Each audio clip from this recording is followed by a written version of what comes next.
이 시간 우리가 함께 나눌 말씀은 신약성경 야고보서 1장 19절로 21절까지의 말씀입니다.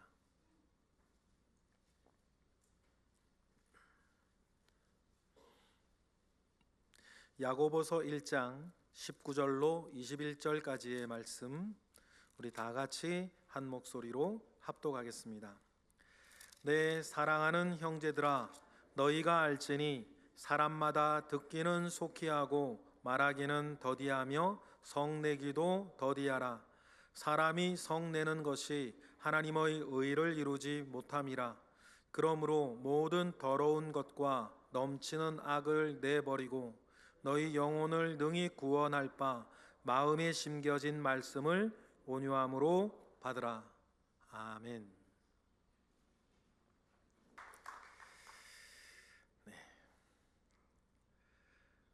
나이가 들어서 몸이 늙어지면 여러 신체 능력도 떨어지고 옛날에는 잘했던 것들인데 점점 못해지는 것 많이 느낍니다.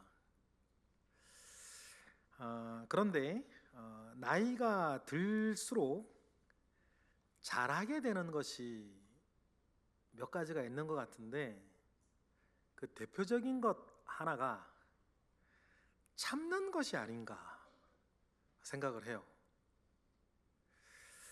왜 나이 들면 참는 걸 점점 잘해질까? 책임져야 할 것들이 더 많아졌기 때문이기도 할 거고, 애초에 이제는 주변이 소란스러워지는 것이 싫어졌기 때문이기도 합니다. 그래서 여기 대부분의 분들이 그렇게 느끼실 텐데, 그래서 나이가 들수록 조금 더 소심하게 변하는 것 같다, 그런 느낌이 있습니다. 그런데 여러분, 참는다면 그 뒤에 반드시 따라 붙어야 되는 것이 하나 있습니다. 그게 뭐냐면 기다리는 것입니다. 그래야 참아내었던 것이 가치 있어지는 거예요. 참아주었기에 누군가에게 시간이 주어지고 어떤 기회가 주어지는 거 아닙니까? 여러분들이 그렇게 사셨어요. 그래서 참아주며 기다리는 시간 동안에 사람이 바뀌기를, 상황이 좋아지기를, 나중에라도 모든 것 이해해 주기를 바라고 있었기에 여러분들은 많이 참아주셨습니다. 얼마나 잘 기다리느냐에 따라 우리 삶의 분위기는 참 많이 바뀝니다. 그런데 기다리는 것은 배우는 것이고 훈련해야 되는 것입니다. 잘 기다리는 법을 저절로 터득할 수는 없어요. 무작정 시간을 보내는 게 기다리는 게 아니기 때문입니다. 기다림은 무기력하게 있는 것도 아닙니다. 기다리는 중에 원망과 두려움이 가득하다면 그것은 나쁜 기다림입니다. 좋은 기다림은 잠잠히 주님만을 바라보는 내려놓음의 영성과 맡김의 믿음이 함께 있어야 됩니다. 우리는 지난 12월 한 달 동안 우리 삶에 놀랄만한 지분을 차지하고 있는 기다림의 문제를 다루어 왔습니다. 이것이 중요하고 실제적인 이유는 우리는 늘 무엇인가를 기다리며 살기 때문이에요. 이루어지기를, 얻게 되기를, 변화가 되기를, 낫기를, 심지어는 잊혀지기까지 우린 기다립니다. 이 기다림이 슬픔이나 고통이 되지 않고 복이 되게 하는 영적인 원리를 우리는 배우고 있습니다. 이것이 2024년 올해를 정리하는 중요한 지혜라고 하나님께서 제게 그 마음을 부어주셨기 때문이에요. 하나님께서 저에게 그런 마음을 부어주셨다면 이 내용이 필요한 분들, 꼭 들어야 하는 분들이 여기 계시다는 뜻이기도 합니다. 그러니 오늘 말씀도 하나님께서 나에게 주시는 음성으로 들으시기를 바랍니다. 하고 싶은 말은 참 많은데 오늘이 마지막 시간이에요. 허구한 날 기다릴 수는 없으니까 우리도. 그래서 기다리면서 가장 조심해야 할 실제적인 문제 하나를 나누고 싶습니다. 기다림을 망치는 가장 큰 일, 분노예요. 분노의 문제는 여러분 생각보다 심각합니다.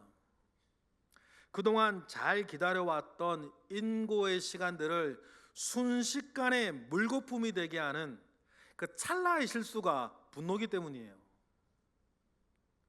분노는 기다림의 축복을 망치는 가장 흔한 일이에요. 확실히 화를 내며 일을 풀어가는 것은 하나님의 방식이 아닙니다. 하나님이 주시는 지혜도 아니에요. 성경은 하나님으로부터 오는 지혜, 그 스타일을 다음과 같이 우리에게 알려줍니다. 야고보서 3장으로 보실까요? 17절부터 시작. 오직 위로부터 난 지혜는 첫째 성결하고, 다음에 화평하고 관용하고 양순하며 긍휼과 선한 열매가 가득하고 편견과 거짓이 없나니, 화평하게 하는 자들은 화평으로 심어 의의 열매를 거두느니라. 이것이 하나님의 스타일인 거예요. 그렇다면 이런 하나님의 지혜와 반대에 있는 분노, 이 분노 관리에 우리는 신경을 좀 많이 써야 됩니다.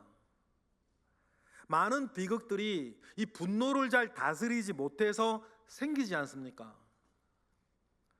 분노 조절 장애로 빚어지는 범죄가 우리 사회 문제가 되고 있을 정도예요. 확실히 현대인들에게는 무엇인가 잔뜩 쌓여 있는 이 화가 있는 것 같아요. 분노 자체는 죄가 아닙니다. 모든 분노가 나쁜 것도 아니에요. 불의에 대해서 일어나는 의분도 있습니다. 분노라는 에너지를 잘 사용하면 놀라운 결과를 얻기도 해요. 때로는 하나님도 분노하십니다. 예수님도 성전을 정결하게 하실 때에 분노하셨어요. 의분은 필요한 것입니다. 그렇지만 의분이라 하더라도 여러분 잘 조절이 돼야 돼요. 그래야 좋은 결과를 얻을 수 있고 좋은 관계들을 지켜낼 수 있습니다.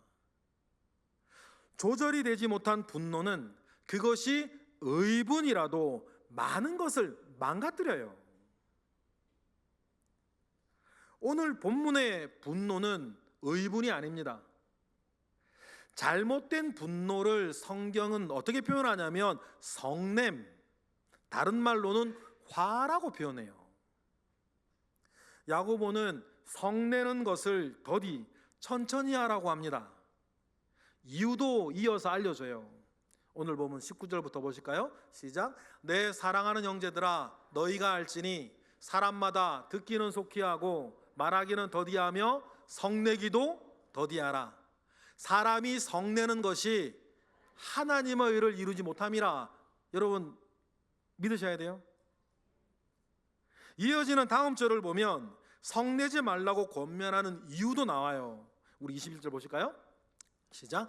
그러므로 모든 더러운 것과 넘치는 악을 내버리고 너희 영혼을 능히 구원할 바 마음에 심겨진 말씀을 온유함으로 받으라. 이 분내고 성내는 일이 잦으면 하나님의 말씀을 온유함으로 받을 수도 없다. 그래서 교회 역사를 보아도, 우리 주변을 돌아보아도 큰 믿음, 깊은 영성을 가졌던 사람들이 하나같이 말하는 게 뭐냐면 성내는 것, 노하는 것, 그래서 큰 소리 치는 것은 하지 말라고 그 경계예요. 그것은 자신의 미숙함을 드러내는 일입니다. 그러니 여러분 꼭 명심하세요. 어디서든지 함부로 소리치고 화를 내지 마세요. 이건 백해무익한 일이에요. 그래 놓고서는 자기는 뒤끝이 없대. 이런 말 하시면 안 돼요, 여러분. 자기는 자기와 다 쏟아냈으니 뒤끝 안 낳는 게 당연하지. 그 상대방은요. 그래 놓고 뒤끝 없다 말하는 것은 상대를 전혀 생각하지 않는 무자비하고 무책임한 말이에요. 다시는 그런 얘기 하지 마세요. 사도 바울은 성숙한 그리스도인이 마땅히 버려야 할 것과 마땅히 가져야 할 것에 대해 이야기하면서도 다음과 같이 얘기를 해요. 에베소서 4장으로 가볼까요? 시작. 너희는 모든 악독과 노함과 분냄과 떠드는 것과 비방하는 것을 모든 악의와 함께 버려야 할 것들이고 얻어야 할 것들. 시작. 서로 친절하게 하며 불쌍히 여기며 서로 용서하기를 하나님이 그리스도 안에서 너희를 용서하심과 같이 하는 건 얻어야 되는 것들. 성경은 우리 속에 노와 분, 즉 분노가 있다는 사실을 인정합니다. 사람의 본성이니까. 하지만 노하고 분 내는 것에 대해서는 다시 한번 생각해 볼 문제예요. 성경은 그 내는 것이 우리를 결코 행복하게 하지도 못하고 문제를 해결해 주지도 못한다고 분명하게 일러줍니다. 그건 위로부터의 지혜도 아니라고 말을 했잖아요, 그죠? 그리고 분노하는 것은 우리의 기다리는 시간을 더욱 고통스럽게 만들고 결국은 견디지 못하게 만들어요. 그래서 하나님의 일을 이루지 못하게 하고 우리를 괴로움에 빠뜨리는 영적인 대적이 분노하는 거예요. 그래서 분노하는 것을 경계하라고 성경은 참 많은 곳에서 얘기를 해요. 우리 몇 가지 추적해서 읽어보실까요? 잠언서 4장 29절 다 같이 시작. 노하기를 더디하는 자는 크게 명철하여도 마음이 조급한 자는 어리석음을 나타내는. 이어지는 잠언 32절 66장에 시작. 노하기를 더디하는 자는 용사보다 낫고 자기의 마음을 다스리는 자는 성을 빼앗는 자보다 나으니라.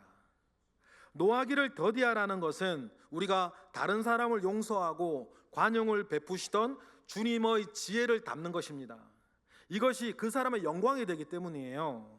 우리 잠언서 19장 11절로 볼까요? 시작. 노하기를 더디하는 것이 사람의 슬기요 허물을 용서하는 것이 자기의 영광이니라. 모든 분노는 여러분 반드시 관계 속에서 나옵니다. 우리가 정신병자가 아닌 다음에야 아무 관계도 없는 사람이나 아무 관계도 없는 일에 대해서 뭐 분노하겠어요? 분노하지 않죠. 특별히 여러분 다른 사람의 허물을 용서하지 못하고 용납하지 못할 때 분노가 일어나지 않습니까? 용서에 서툴고 상대를 존중할 줄 모르는 사람과 함께 있는 것은 참 불안한 일이에요. 그래서 시시때때로 분을 품고 분노를 바라는 사람과는 사귀지도 말라고 성경은 말해요. 우리에게 죽음의 지혜를 가르치는 게 전도서고 살아가는 지혜를 가르치는 게 잠언 아닙니까? 잠언 계속 읽어볼까요? 22장부터 시작. 노를 품는 자와 사귀지 말며 울분한 자와 동행하지 말지니 그의 행위를 본받아 내 영혼을 올무에 빠뜨릴까 두려움이니라. 그리고 분노와 참음의 갈래를 결정짓는 것은 지혜의 문제라고 이야기를 해주세요. 잠언서 29장 다 같이 11절 시작. 어리석은 자는 자기의 노를 다 드러내어도 지혜로운 자는 그것을 억제하느니라. 우리의 인생을 힘들고 비참하게 만들어가는 것이 여러분 다툼 아닙니까? 크고 작은 각종 다툼들. 그런데 모든 다툼의 뿌리에는 분노가 있어요. 분노가 발판이 되어 각종 다툼 속에 죄악들이 일어난다고 성경은 가르칩니다. 마지막으로 잠언서 보실까요? 29장 22절 시작. 노하는 자는 다툼을 일으키고 성내는 자는 그래서 범죄함이 많다. 여러분 실제로도 그렇습니다. 우리가 살면서 겪는 수많은 문제들이 분노를 잘못 다스리는 데서부터 시작이 돼요.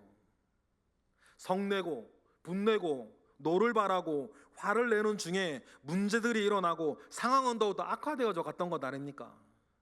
따라서 우리는 분노 다스리기를 훈련하셔야 돼요.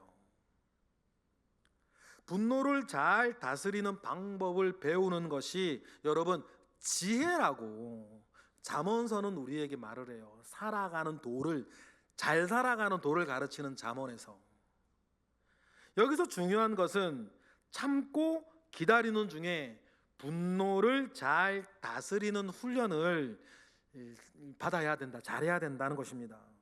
앞서 살펴보았듯이 분노를 잘못 사용하면 파괴적인 에너지가 되고 잘 다스려 사용하면 긍정의 에너지가 될 때도 있기 때문이에요. 그러면 여러분 언제 화가 나세요? 언제 막 분노가 치밀어 오르시죠? 모든 분노는 자극을 받았을 때 일어나는 것 아닙니까?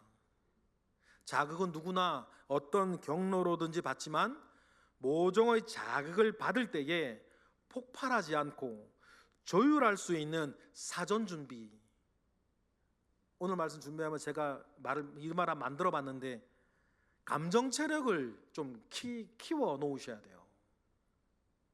그래야 자극이 왔을 때 분노를 조절하여서 긍정적인 에너지로 사용할 수 있습니다.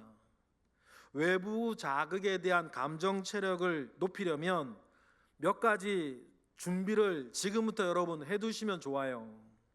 분노 조절을 잘하기 위한 3가지 방법을 좀 말씀드리고 싶은데, 첫 번째, 기대 관리를 잘하는 겁니다. 기대 관리를 잘할 때 분노를 다스릴 수 있어요. 제 경험으로도 분노는 좀 잘못된 기대에서 나올 때가 많습니다. 사람들은 다음과 같을 때에 분노를 해요. 4가지 경우가 있는데, 첫째, 자기가 원하는 것이 이루어지지 않을 때. 두 번째, 자기가 원하는 것이 자기가 원하는 때에 이루어지지 않을 때.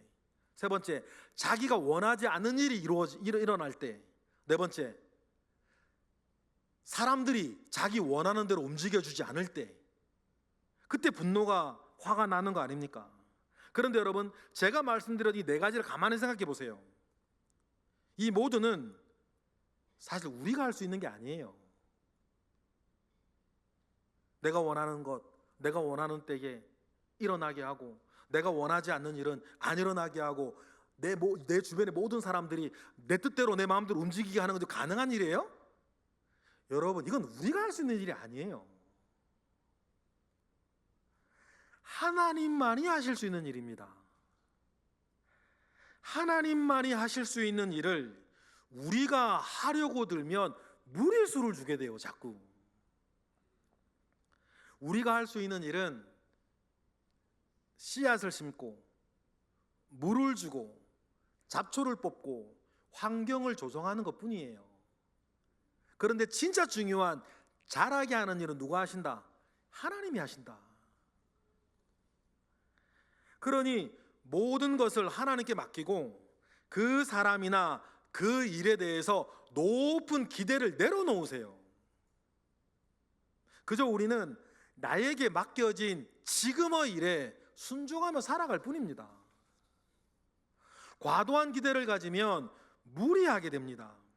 원하는 대로 되지 않으면 분노가 되어 돌아와요. 누구에게라도 어떤 일에서라도 과도한 기대는 실망과 분노만 나올 뿐입니다. 기대 없이 사는 것도 무익하고 위험하지만 과도한 기대는 그 파괴력이 더 커요. 그래서 적절한 기대를 가지고 사는 것이 중요해요. 자기 자신에 대해서도, 어떤 일에 대해서도, 다른 사람에 대해서도. 사실 엄밀히 따지고 보면 기대는 내가 한 것이지 기대에 못 미친 상대방의 잘못은 아니에요. 따지고 보세요. 그 사람은 자기 능력과 자기 삶을 살았을 뿐 아닙니까? 기대는 누가 했어요? 내가 한 거예요. 그러면 잘못을 그 사람한테 주면 안 되지. 무슨 말 이해하시겠어요? 어쩌면 내가 상대에 대해서 잘못 판단했을 가능성이 사실상 더 큰 거 아닙니까? 따라서 적절한 기대를 가지고 사는 게 중요해요. 너무 기대하지 마세요. 그런데 이것이 말처럼 쉽지는 않죠. 우리의 기대대로 모든 일이 되어지고 모든 사람이 움직여지지 않는다는 것을 여러분, 그래서 인정하는 게 중요해요.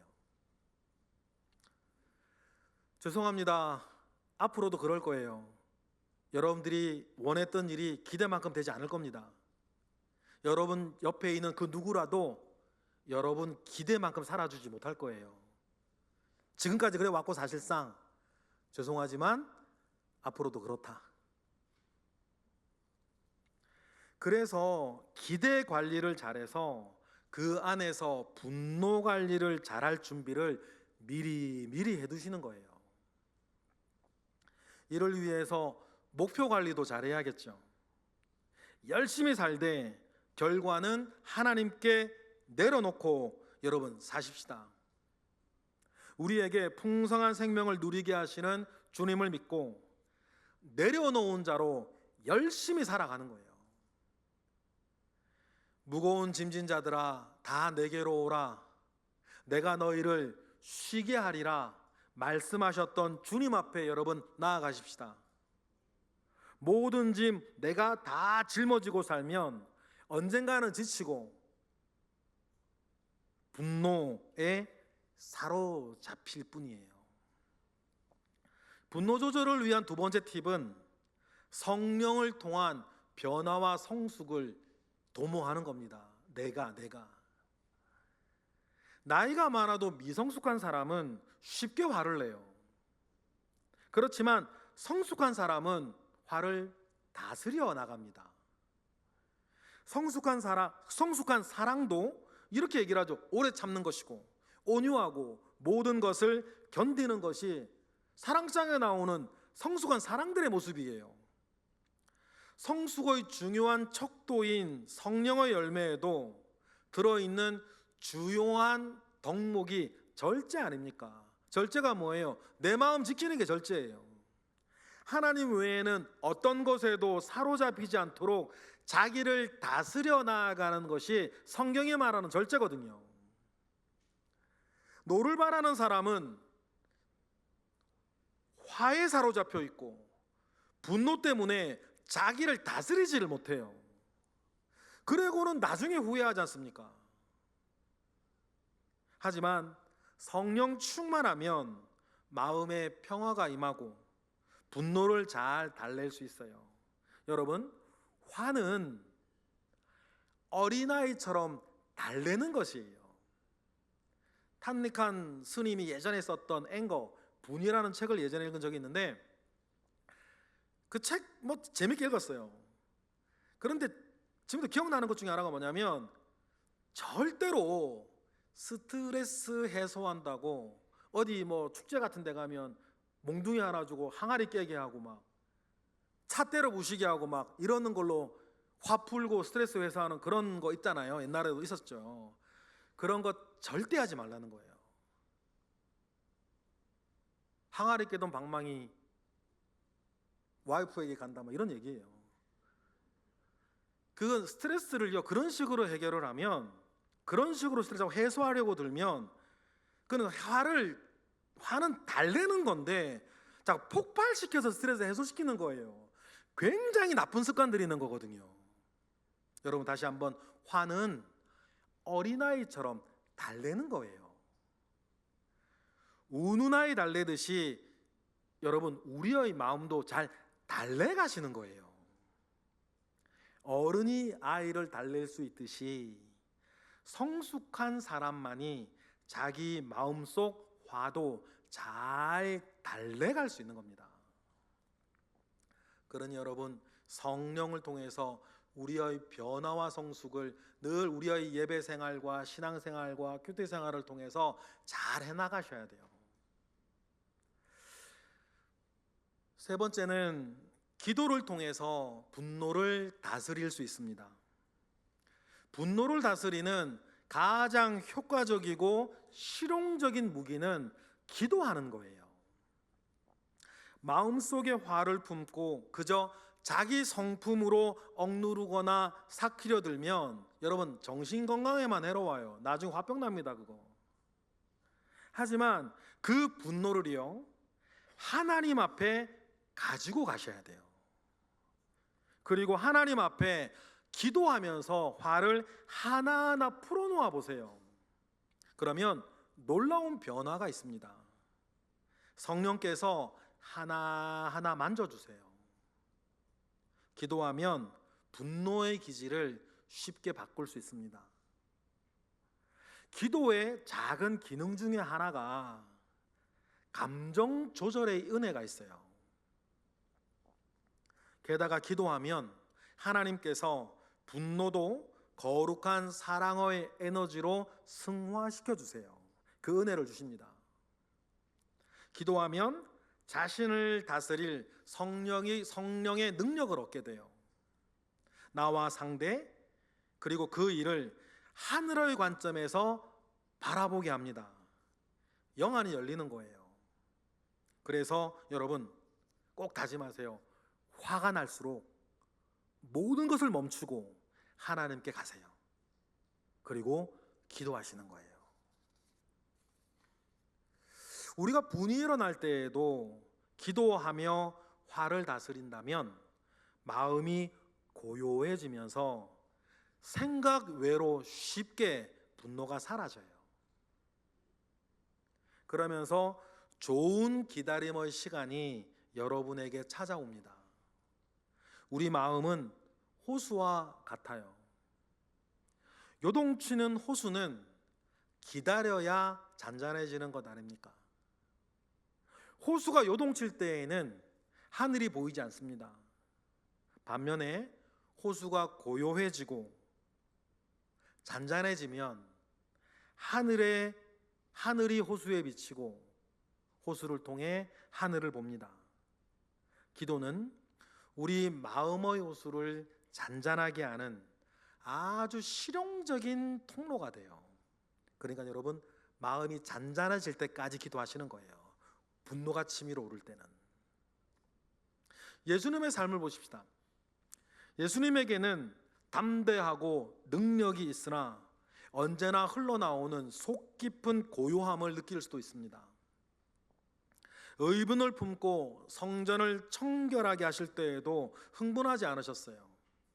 십자가를 지실 때에도 억울해하지 않으셨습니다. 성내지 않으셨어요. 분노하지 않으셨습니다. 십자가에 달려 돌아가실 때에도 사람들을 원망하지 않으셨어요. 사람들이 자신을 조롱할 때에도 끝까지 참으셨습니다. 오히려 그들을 용서하셨고 좌우편에 있는 강도들까지 돌보셨어요. 예수님의 마음 호수는 어떤 상황에서도 고요하고 잔잔하여 하늘을 들여다보며 하나님의 선하심에 자기를 맡길 수 있는 능력의 통로가 됐습니다. 여러분, 부디 분노 관리를 더 잘하시는 새해를 맞이하시기를 바라요. 그때 우리는 기다림의 축복을 누리는 한 해를 살게 될 것입니다.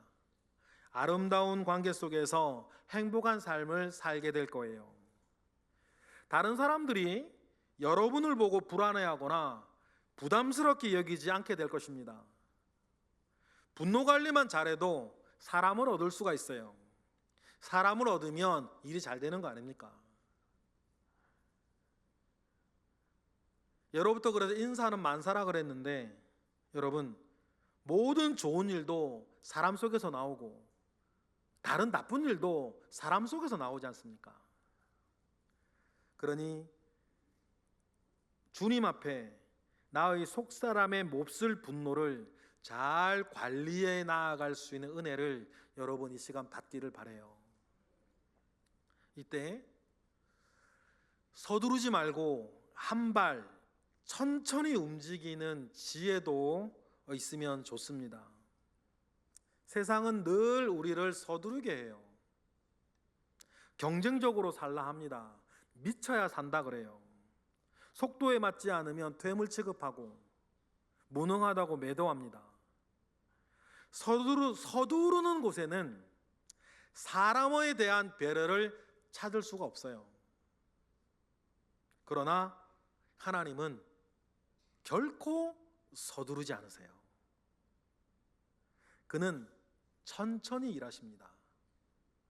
가장 좋은 때를 기다리세요.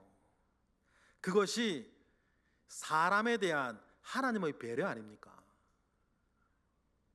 그 기다림 속에 사람이 무르익게 하십니다. 모든 사람에게는 하나님의 놀라운 계획이 있습니다. 그를 살게 하되 잘 살게 하려는 하나님의 뜻이 있습니다. 이것이 없는 사람은 한 사람도 없어요. 중요한 것은 하나님의 선한 뜻을 따르며 살기 전 기다리는 시간을, 나를 무르익게 하시는 하나님의 시간을 내가 얼마나 잘 보낼 수 있느냐의 문제예요. 말씀을 마무리하려 합니다. 이번 달 전체의 설교 주제였던 좋은 기다림에 대한 종합적인 결론이기도 합니다. 성경에는 잘 기다려서 축복을 받았던 많은 사람들이, 여러 사람들이 나옵니다. 그 중에 대표적인 사람이 요셉이 아닐까 싶어요. 그는 기다림과 관련해서 좋은 시청각 자료예요. 요셉에게도 하나님이 주신 꿈이 있었습니다. 하지만 꿈 때문에 나락으로 떨어집니다. 노예로 팔려가고 억울한 죄수로 투옥됩니다. 그런데 재미있는 점이 하나 있어요. 요셉이 그런 일들로 분노하지 않았다는 사실이에요. 보디발 장군의 집에서 원통이하고 분노했다면 고분고분하지 않은 노예에게 주어질 것은 모진 매질밖에 없습니다. 그렇죠? 보디발 장군의 집에서는 성폭행범 누명을 쓰고 감옥에 갇힙니다. 이런 일을 당하고 요셉이 억울해하지 않았던 건 아니에요. 옥에 함께 갇혔던 술 맡은 관원장에게 자신의 억울함을 바라오에게 말해달라고 사정할 정도였으니까 요셉도 억울했단 말이에요. 그런데 요셉은 억울할지언정 분노하지를 않아요. 분노를 조절하며 보디발 장군의 집에서나 감옥에서도 성실히 살아갑니다. 그 기다림 속에 요셉은 자기도 모르는 사이에 자라나고 있었어요. 그렇습니까?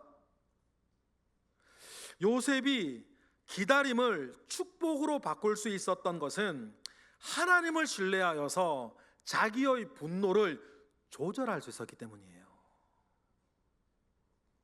훗날 요셉의 유명한 고백을 한번 보실래요? 창세기 50장 19절부터 시작.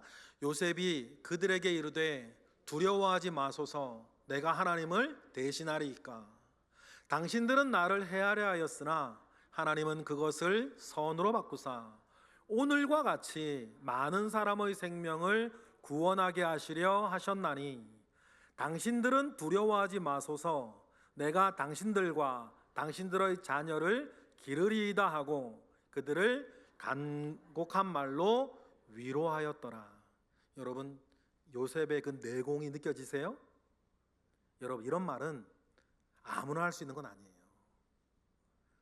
하나님이 주신 기다림의 시간 속에 자기의 분노를 잘 관리해 나아가고 내가 앞서지 않고 하나님이 일 하나하나 어떻게 풀어가셨는가를 따라가면서 체험하고 깨닫고 내 것으로 삼아갔던 그 인고의 시간이 쌓여서 여러분 나오는 고백 아닙니까?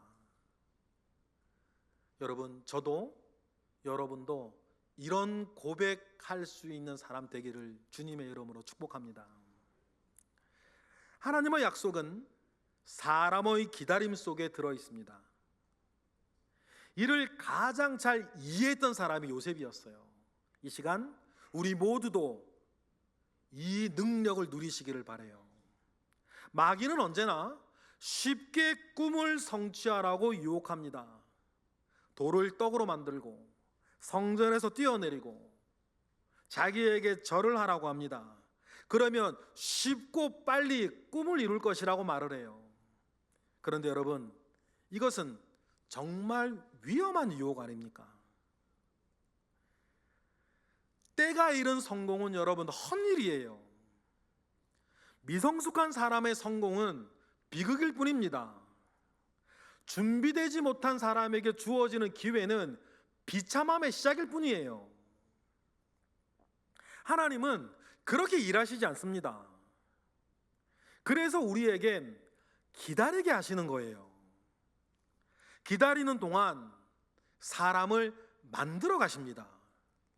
그래서 꿈도, 그 사람도, 하나님도 모두 존귀하게 만들어 가세요. 이게 하나님의 일하시는 방식이에요. 하나님은 여러분들에게 관심이 있습니다. 전지전능하신 하나님은 원하시면 무엇이든지 순식간에 이루실 수 있습니다. 그러나 전능하시기에 그렇게 하시지 않으세요. 그는 먼저 사람을 선택하시고 그에게 꿈을 주시고 그를 준비시키십니다. 그리고 꿈을 이루게 하세요. 이 모든 과정이 우리에게는 기다림이라는 시간에 쌓여 있습니다. 그러면 여러분, 무언가 기다려야 할 때 우리에게 필요한 게 뭐겠어요? 하나님을 신뢰하는 거예요. 하나님을 신뢰하고 조용히 그의 길을 따라가는 거예요. 때로는 분노가 치밀어 오를 때도 있어요. 화가 나고 여러 가지 일들이 왜 없겠습니까? 여러분, 그런데 꼭 기억하세요. 그때도 주님을 신뢰하세요. 그러면 우리가 기다리는 그 시간 안에 무엇이 들어있는지 아시게 될 거예요. 그러면 요셉처럼 하나님께서 나를 먼저 보내사 많은 사람들을 구원하게 하셨다 라고 하였던 요셉의 고백을 우리도 할 수 있을 것입니다. 그러니 하나님을 신뢰하고 기다려야 한다면 끝까지 기다리시면서 오늘 하셔야 되는 일을 묵묵히 하시기를 바랍니다. 하나님이 이루실 줄 믿습니다. 기도하겠습니다. 하나님 감사합니다. 크신 은혜 가운데에 우리와 함께 하심을 믿습니다. 우리를 고아처럼 내버려 두지 않겠다 말씀하셨습니다. 모든 일 하나하나에 하나님의 뜻이 있고 하나님의 역사가 있음을 믿습니다. 주여, 그 모든 것 가운데에 은혜를 더하여 주시옵소서. 우리는 기다리겠습니다. 무능해서 기다리는 것이 아니라 하나님을 신뢰하기에 기다리겠나이다. 우리의 모든 기다림이 축복이 되게 하옵소서. 예수 그리스도의 이름으로 기도드렸나이다. 아멘.